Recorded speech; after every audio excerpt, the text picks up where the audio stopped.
Hello everybody, welcome back to From Rhythm to Algorithm. We continue on with our derivation. What is sensorality? What does sensorality stabilize?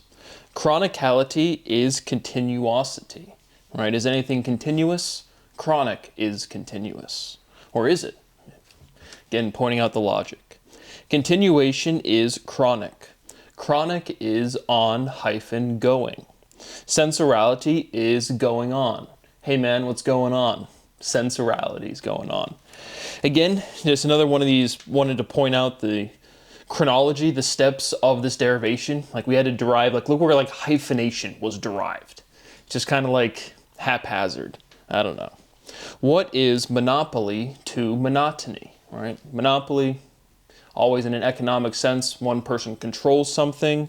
Literally, monopoly, again, there's our individuality, but fundamental physics, right? Even if you have one individual, this fundamental stability of two, you have duality, literally into the word individual. Monopoly, a pole, a dipole is two. And so, what is monopoly to monotony? Is monopoly monetary? Again, just pointing out the logic and the linguistic relationship of the structure of the words. What is arity to ality? You take any concept in natural conversation, everybody uses ality for the generalizing suffix. At this point, we've derived it all. Again, it is what it is, clearly the base of A-L-I-T-Y, Y our generalizing letter representing E, sensorality, and then A, again, our beginning geometric object. And so, but up until this point, or even, again, at this, because like when I've already derived speciality, like when did I say, it's overwhelmingly apparent that ality is used to generalize words, but when have we proven that it's what it's doing?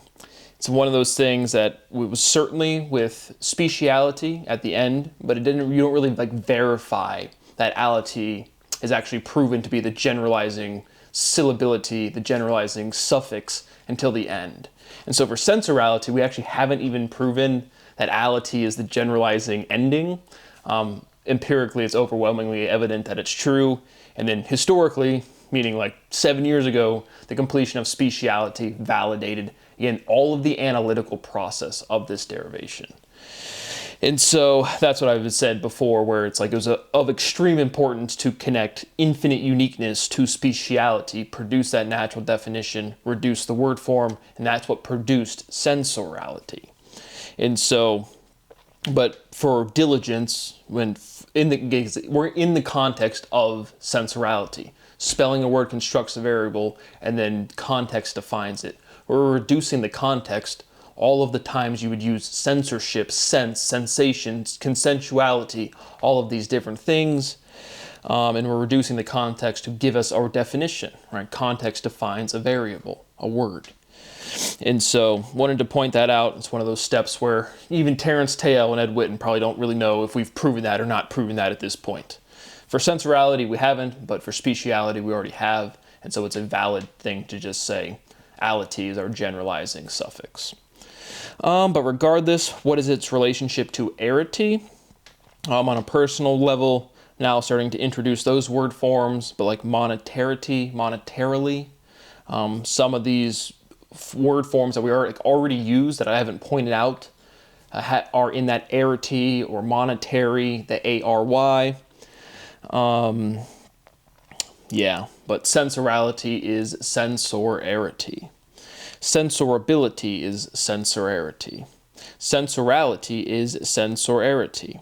Sensorality is rarity. Regardless, we've now produced a complete word. Sensorality is rarity. Sensorality is raritality. Rare is uncommon.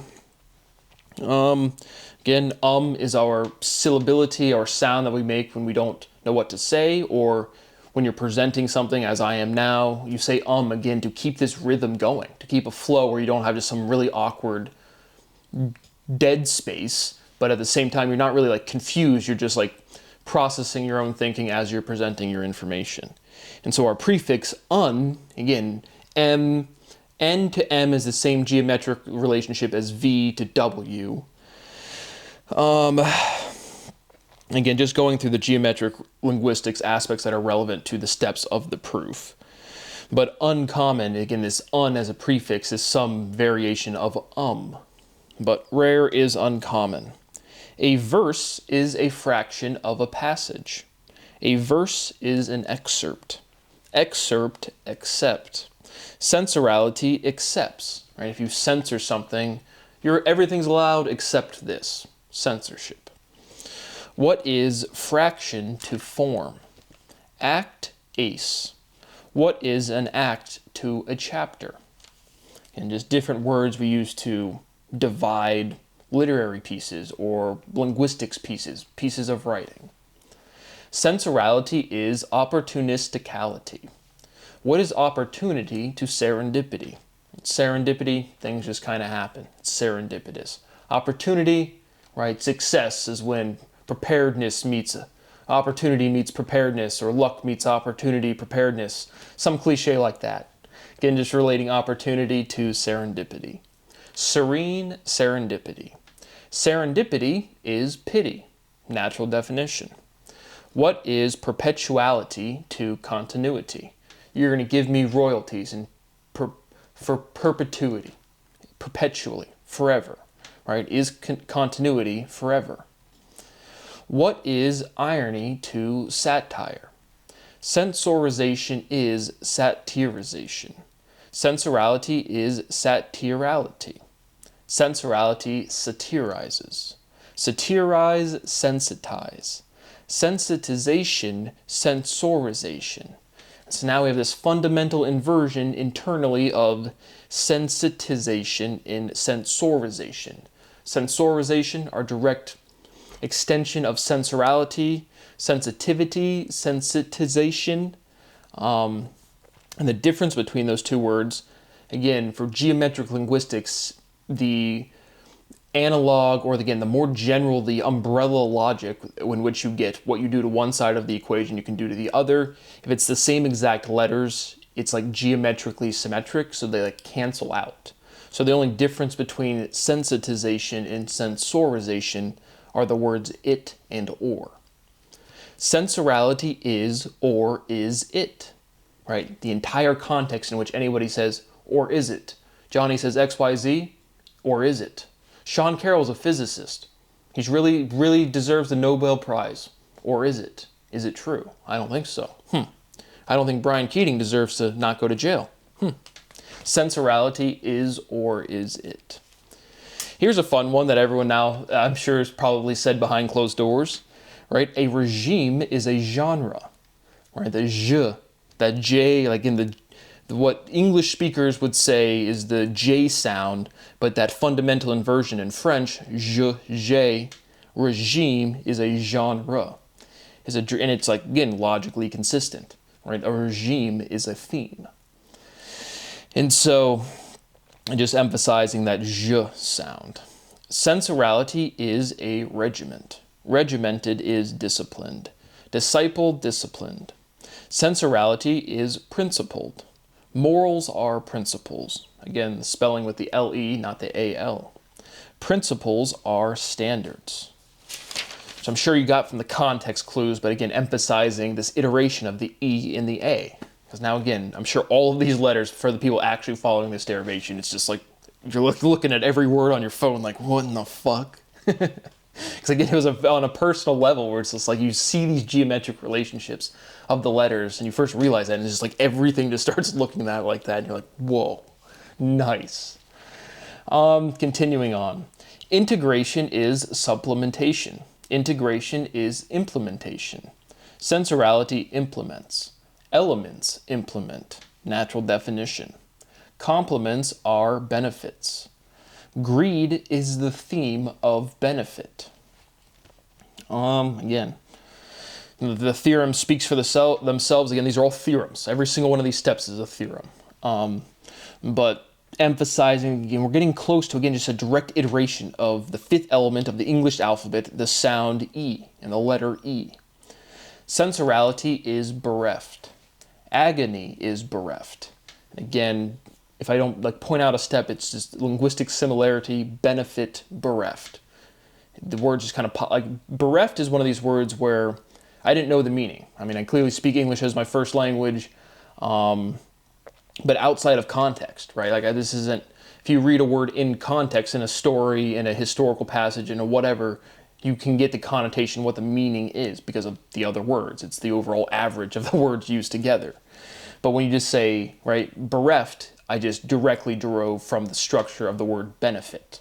Where it's like, I've heard bereft before, but without context, because I literally looked it up on my phone, like did the definition. And again, the science team has all of the, everything and anything I Google, literally my entire history of my whole life of the internet interaction. But most of the vast majority of this entire derivation, I Google some words for the spelling, because again, with this fundamental inversion of the E to the A, also the I to the A, from like ABLE to IBLE, there's just no point. I mean, I've emphasized it enough where it's just like there's no point to intentionally spell words wrong when you can just look it up for in 2 seconds. But emphasizing that bereft was one of these words, I personally did not know what it meant. And it's outside of context, directly derived from the structure of the word benefit. But then agony is bereft. The base of theme is E. Theme is base. Basic is drastic. Sensorality is drasticality. Drastic is dramatic. Hyperbole is dramatic. Hyperbole is emphatic. Emphatic, fat, like P-H-A-T. Just pointing that out. Again, another slang, emergent word. All right, she got a fat ass, P-H-A-T. Sensorality is phallicality. So now here's a fun one. Again, it's probably tipped you off with the word phallic, but tipped you off. I wonder where this is going. Let's consider a fundamental geometric relationship. 8 equals x. 8 equals x. Go ahead and type that out on your screen. I'll type it out here in a second, but the number 8 equals x. That seems like a good algebraic expression. How about 8 equals or is greater than x? But now remember, the logical opposite of less than is more than.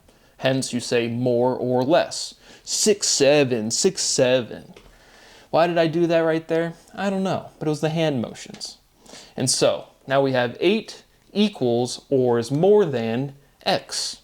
Go ahead and type that out on your screen. Now, consider the following. 8 equals or is more than x. Type that out on your screen. Now, subtract x. And what kind of geometric relationship has been produced right there on your screen? And so that is a fundamental geometric object, believe it or not. But again, it's all serious, but the reason, again, not die, reproduce, think, when people make their gamer tags on Xbox or PlayStation, and you spell out bad words with different numbers. I mean, that's geometric linguistics in its entirety. I know I've said it a bunch, but that's like the most readily appreciable example. And conversely, in the same way we've derived 69 and associated that to other behaviors, sensorality is phallicality. 8 equals more than x less x is, well, what kind of symbol has popped into your mind when you see that algebraic expression? And it is legitimately a fundamental geometric object. And it's why everybody from the age of like 9 to, well, if you're doing it right, I'm 32 and a half, so 32 and a half, you're still getting a chuckle out of shapes like that. The opposite of phallic is platonic, right? Oh yeah, no, we're strictly platonic, we're just friends. I'm strictly phallic, always phallic. Platonic, atomic. Atomicality is dynamicality. Right? Our fundamental stabilized dynamic is the atom, the structure of the atom, the proton and the electron. Again, neutrons are fake news. Right? But then even that, again, the electron has internal dynamic. The proton clearly has internal dynamic with quarks. But it's like, again, this like, the unit of charge these things have is like, again, like the valence shell effectively of their dynamic. But the size being seriously different and then both carrying one unit, they're fundamental inverses. And then when we say the word dynamic, the fundamental dynamic that exists is the atom. And then that's linguistically consistent. Dynamic, atomic. Atoms are dynamics. And so now, restating the fundamental theorem of physics, discharging is diffusing. And then that relates charge and fuse. What is a fuse to a charge? Right? If someone lights a fuse, they discharge. Now, what lighting is that? If I light something on fire, is it L-I-G-H-T or L-I-T-E? Right? What is your intuition if you light a fuse? And so again, just continuing our derivation, moving along, my rights continue to be violated. The 8 is equal to, or more than x less x is a very important geometric object that I'm sure everybody has encountered in their personal life. My rights continue to be violated. It is profoundly illegal. I continue to beg for a little bit of money, to eat properly, to sleep properly, and work. Thank you for watching. See you on the next one.